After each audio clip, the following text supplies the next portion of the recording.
Alors déjà, nous, on a deux objectifs. Il y a un court terme et un sur le long terme.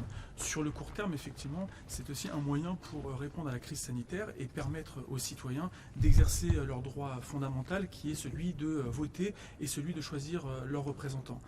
On a vu notamment à Paris, au second tour de l'élection municipale, une abstention record depuis 1977. Je prends un autre exemple, celui de Nice, où on a eu plus de 72% d'abstention.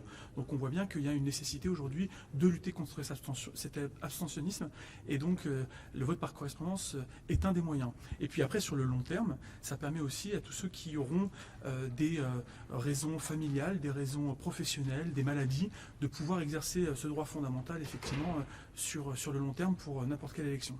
Pour l'instant, votre proposition de loi n'est pas forcément très précise aussi sur la manière de garantir la sincérité du scrutin.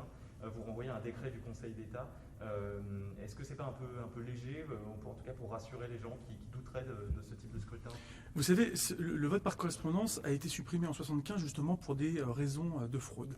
Sauf qu'on voit bien qu'on est en 2020, presque en 2021, et aujourd'hui on a les moyens technologiques pour lutter contre cette fraude. Des recours existent, le vote par procuration existe, peut aussi faire appel à des recours. Donc on voit bien qu'à n'importe quel scrutin, il y a énormément de recours, ce qui permet aussi de garantir la sincérité du scrutin. Et ce qui était valable en 1975 ne l'est pas forcément maintenant. Moi je prends des exemples, vous parliez des États-Unis, moi je prends l'exemple de la Suisse, où en Suisse 90% des votes se font par correspondance. Je prends un autre exemple aussi en Bavière, dernièrement aux élections municipales, où on a eu un record historique de participation, justement grâce à ce mode de vote par correspondance.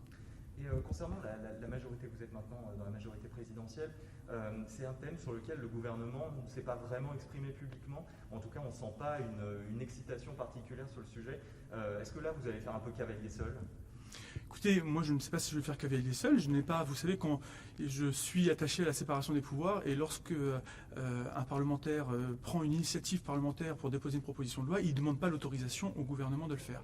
Donc moi, je mets ça sur le débat. Je trouve que c'est un sujet important pour les Français, de pouvoir s'exprimer et de choisir ses représentants. Quand on voit des maires qui ont été élus avec 18% des inscrits, ça pose un vrai problème de légitimité démocratique. Et donc je pense que c'est un sujet qui doit venir au Parlement, et on aura bien sûr la position du gouvernement par la suite sur cette proposition de loi, mais je ne demande pas l'autorisation du gouvernement pour faire des propositions de loi. Donc ce que vous avez en ligne de mire, j'imagine, c'est aussi le scrutin de 2021 des régionales départementales. Vous me dites ça pourrait être un bon galop d'essai, on va dire, pour le vote par correspondance avant la présidentielle.